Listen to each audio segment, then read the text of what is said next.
Yep, the best record in all of baseball, tied with Cleveland. And you saw what we did with Cleveland. You have to kind of feel sorry for cities like Cleveland. I was like to be stuck with no championship and all those bugs and a long winter. All those midgets. It's most unfortunate. Maybe we can get some of them to jump on the bandwagon.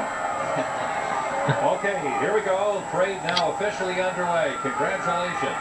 2007 Boston Red Sox, the World Series champion.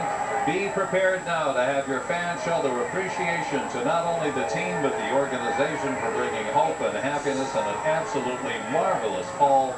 And when this is finally said and done, we can get some sleep before we watch the Patriots against the Colts on Sunday. I mean, does it get any better? And you got BC on Saturday. I mean, I'm exhausted from sports, and all I'm doing is watching.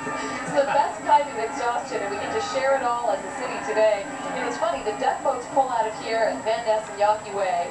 There's a great big MBTA bus right here, and the minute they pull out, the crowds disperse. And if I remember correctly from 2004, what a lot of these folks do if they don't have to return to work, they just run down the parade route and join it elsewhere. And Copley Square, particularly with the dropkick murphys and Jonathan Papelbon and all the dancing, that could be one of the best places to catch this parade if you can squeeze in. Except, again, I'll mention, Jonathan Papelbon twice said he was going to wait until they got down to City Hall Plaza, I thought he said. Well, they also mentioned he was going to pause at Copley Square and do it, so that's what I perhaps thought. he's trying to keep us all guessing just as he does. I tell you, I think he's about danced out, that's what I think. And but there he is with his, with his cigar. Oh, what a carry, fired up the old stogie. Got to be by Louis Tiant. Probably got one for it. Crowd's beginning to run down as they will circle out of here and get onto Boylston Street. Oh, this is just a great view looking down at that deck boat with the... You can hear the chanting as well. Re-sign Lowell. I think that's a chant we're probably going to hear all day. Javier Lopez, Cal Snyder, all of that particular duck boat, you can see them. They've really dispersed the players amongst all of these duck boats. You'll have plenty of opportunity to see them. They'll keep a fairly steady pace, stopping once in a while, especially at Copley and City Hall and down by the bandstand at the Garden along the Common.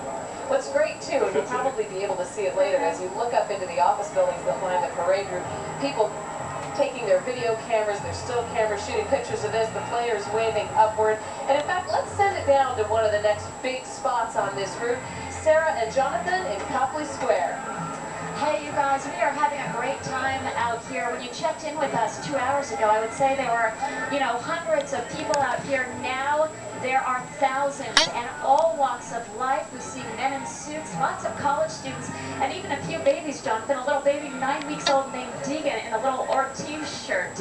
She went to her first Red Sox game when she was 2.5 weeks. She had to get the doctor's clearance, and they took her. She stayed the full 4 hours, and the guy said, well, I wasn't going to take her out. They were playing the Yankees after all.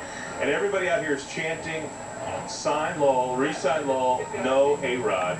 And the signs are hysterical. There was one gal walking around holding up a giant sign saying, we love you, Jonathan Papelbon, especially me, and then she had her phone number written down there for her. I love it. There's another sign right around the corner over there that says, Johnny Damon, what does it say? Johnny Damon is home changing diapers. Oh, yeah. And we're out here having a good time, but we are having a good time. A lot of these people were out here 4 years ago or 3 years ago for the other big win, the big parade.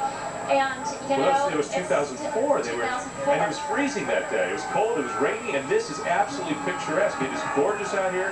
They must be 20, 25 deep. And, Mayor Menino said that the kids missing school, this is not a good excuse for an absence. Like, well, you know what, this may be an excused absence because there are a lot of kids out here who took the day off school to come see the Red Sox. Can you hear the crowd roar, and they just feel that the boats are just around the corner? I think it also has something to do with the cameras out there. Every time a camera goes by, everyone just gets louder and louder and louder. This is just great. This is just electric. People here, they started showing up when it was still very chilly this morning, about 6:30.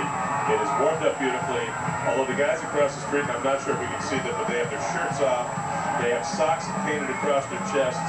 And on the back, they actually have, I don't know if you can see them from here, Nate, but they've got the They've been up all morning without the shirts on, freezing. As we're looking at live pictures now of the duck boats that are making their way down this parade. And again, it's 3 miles. Anticipated it could take anywhere from 2 to 3 hours. They've given themselves a big enough window so that they can sort of stop along the way, and we perhaps get to see Jonathan dance from time to time. I cannot wait to see that. The red seat in the house might be on someone's shoulders. We want to head over now to Scott and Paula. You're over at the Government Center. How are you guys doing over there? I bet you can't wait.